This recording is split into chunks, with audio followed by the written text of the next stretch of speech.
Yo dudes and dudettes, your friendly neighbor JaxBlade is back, and have y'all seen that viral Instagram post going around claiming that anime fans are more stress resilient than other generations? So here's what the post said. Child psychologists are shocked the Naruto generation turned out to be the most stress resilient. A child psychologist notices a pattern. Teens who grew up on anime handle stress better than their parents. You ban your child from watching Japanese cartoons, calling them violence, but statistics show they grow up mentally stronger. Our fairy tales teach avoidance. Anime teaches overcoming. Our fairy tales, don't go into the forest, wait for the prince. Anime, the world is harsh, pain is unavoidable, but you can win. This is not entertainment, it's a vaccine against reality. Fairy tales create black and white thinking. Anime creates empathy. Therapists call this shadow integration concept. This generation cannot be broken by crisis. Anime isn't perfect, but it provides what our fairy tales don't. The right to be imperfect and still win. Now, first and foremost, that does sound great and very inspirational, but I wanted to do what I always tell y'all to do, check for actual credibility, check for sources and all that stuff.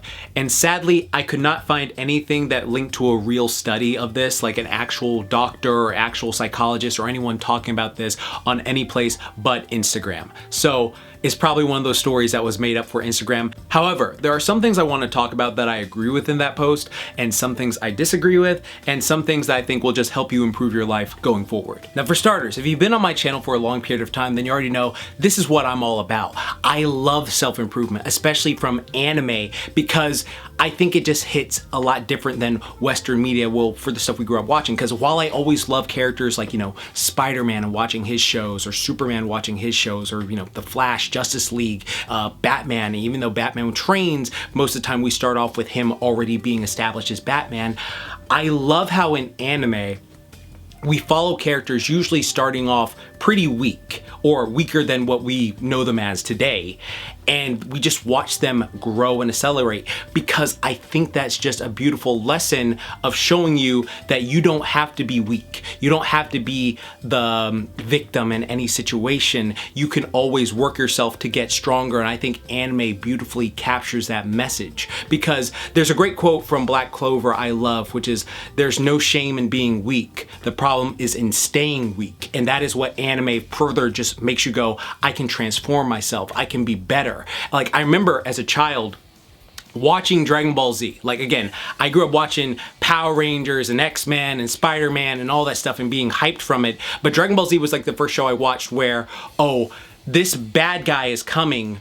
We need to prep for them, so let's train. And so we saw the characters actually doing workout stuff. Like Goku trained to Namek is such a core memory to me from back in the day that I remember being so excited to see how it's gonna pay off when he gets there, just from how hard he was working out. And then he just bodies the Ginyu Force. And that was so motivational to me, because we never, again, this is the beautiful thing about training, and a lot of modern anime need to remember this. The beautiful thing about training scenes is we see the buildup, we see the progression, and then when they get to the fight, it feels like the fruits of their labor has paid off. When you just go from like, okay, this is the next villain that's coming up, but we haven't seen any training scenes, then it just feels like, it's cool, it's hype, but you miss that. That what makes the payoff so great is the buildup from the training, and people need to remember that. Like, again, I'm not gonna get into that whole topic of micro-generation stuff, but it is just so impactful, and I think anime does that, especially Naruto. Naruto starts off as like this weak bum who has this curse inside of him. And then he, over the course of the series, gets so much stronger. He masters the cursed spirit, not cursed spirit, I'm mixing up JJK and Naruto now, but the inner fox, the demon, Kurama. He is able to befriend him.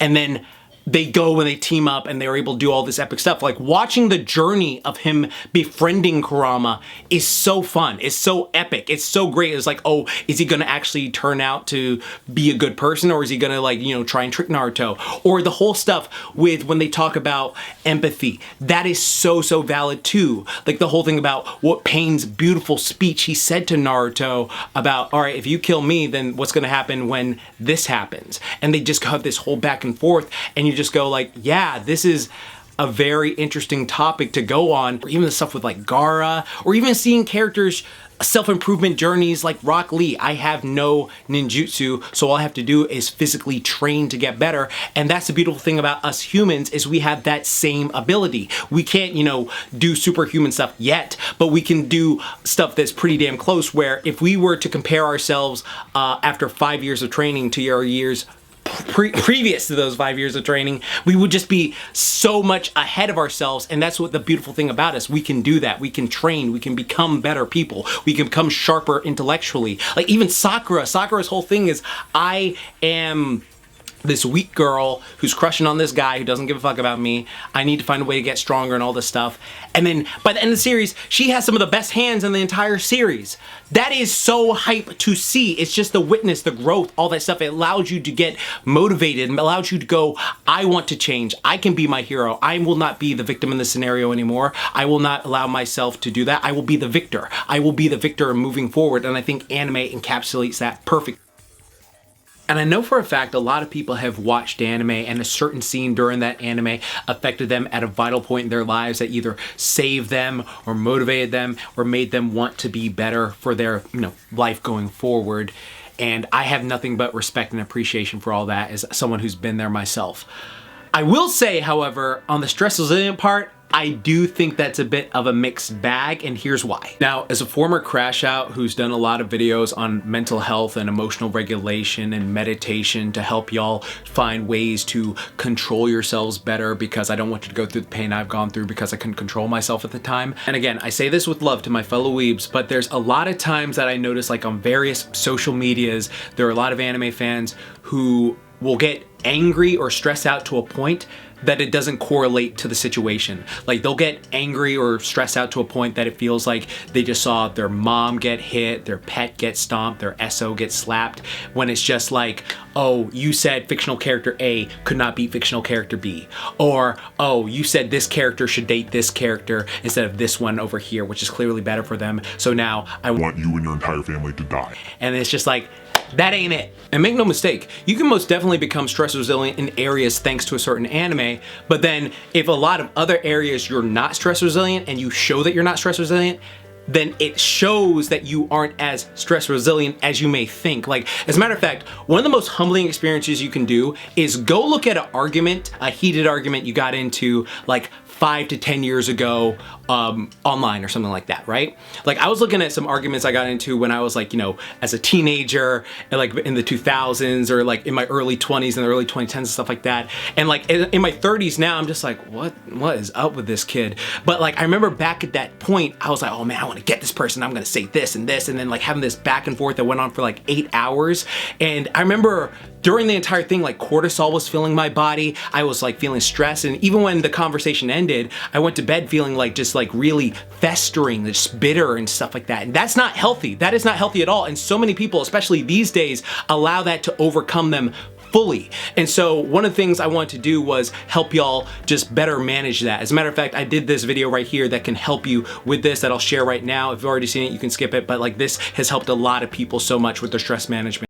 Stress is you up and keeping you from hitting your daily goals, but don't worry, I got you. As a former crash out whose emotions constantly went up and down with very poor control, after years of meditation, therapy, and reading books on the brain, I found some things to help ground myself that'll help you. Now, I am human, I am by no means perfect, and don't try to pretend to be, but these are just things that help me out. So one of the things I started to do was, I used to catastrophize a lot of my stress. So I used to make some stresses feel worse than they actually were. So what I started to do was assign a tier to the level of stress I was feeling. And here's what I mean. It's a visualization tactic, but tier 3 is something I call world is over stress. Now, this is something you hopefully don't have to deal with on a consistent basis, but this is like serious stuff. I'm literally about to die. Someone I love is literally about to die.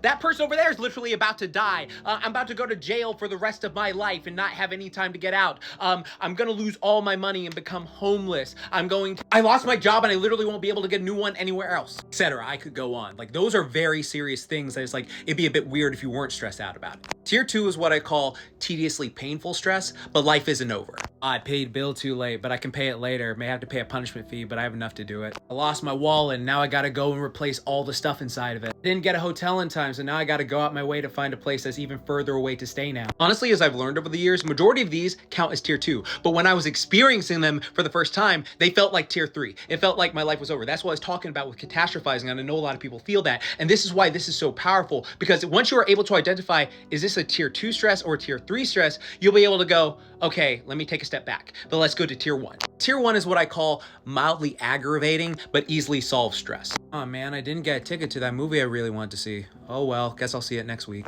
Oh man, I lost at a video game. Also, f this level in Jak 2, I hate it. Oh man, this random person doesn't like me for whatever reason. But there's 8 billion plus people on the planet. Not everyone's gonna like you, just like you yourself do not like everyone. When you're in your emotional battle dome, it is so hard to see clearly. But if you can catch something and be like, wait, am I in tier 3, 2, or 1? You can actually take a step back like you're waking up mid-dream. Once you do that, you can now peer into the battle dome from the outside in and really sit and evaluate like, okay, is this really that serious, or am I making a tier 2 into a tier 3? And again, as we talked about before, there is nothing wrong with feeling emotions. I'm telling you this as a former edgelord person. There's nothing wrong with feeling sad, angry, disgusted, whatever you are feeling, just learning how to not let them hijack you, learning not to overact on them, all right? You can feel angry and just be like, okay, I'm letting it feel, and then you have your ways to deal with it versus acting on it and being like, all right, come here, get it. Seeing these tiers broken down help you to choose how you respond to your stresses accordingly without making a mountain out of a molehill. Trust me, I've been there. A lot of us overthink situations that aren't that big in the long run or stress over a lot of things, but breathe, you got this. Matter of fact, I have an entire playlist on my channel to help a lot of people out with this, especially my newest video has been helping a lot of people. Don't beat yourself up. We're all human. We all been there, but keep at it and you'll be super, just saying. But that said, I really do love the idea of Naruto or just like anime in general, helping people in dark moments of their lives realize that they can be their own hero and start improving day by day. And I just think that's absolutely beautiful. And if you made it this far in the video, type sage mode down below. It showed me who watched all the way to the end. And for you watching right now, tell me what is a moment in anime that you revisit whenever you feel stressed out, whenever you like are going through something, or a moment that actually helped you at a dark moment in your lives. I think people seeing that actually helps to spread positivity and make them want to go and be better people in general. So you are not alone here. Everyone here is like all about like, you know, helping each other improve, like a body improvement club. That is what I'm all about here. So you got this. Also, if you are looking for stuff to start improving your life, check out any of these videos here. They will all help you to start doing that. I made them specifically to help people boost themselves. And if you're looking for a coach, just check out the description box. And if you're looking for a full program, check out the description box as well, or the pinned comment. But remember, like I always say, keep calm, booyah on, and don't forget, moment time. Now go be the hero. I know you can.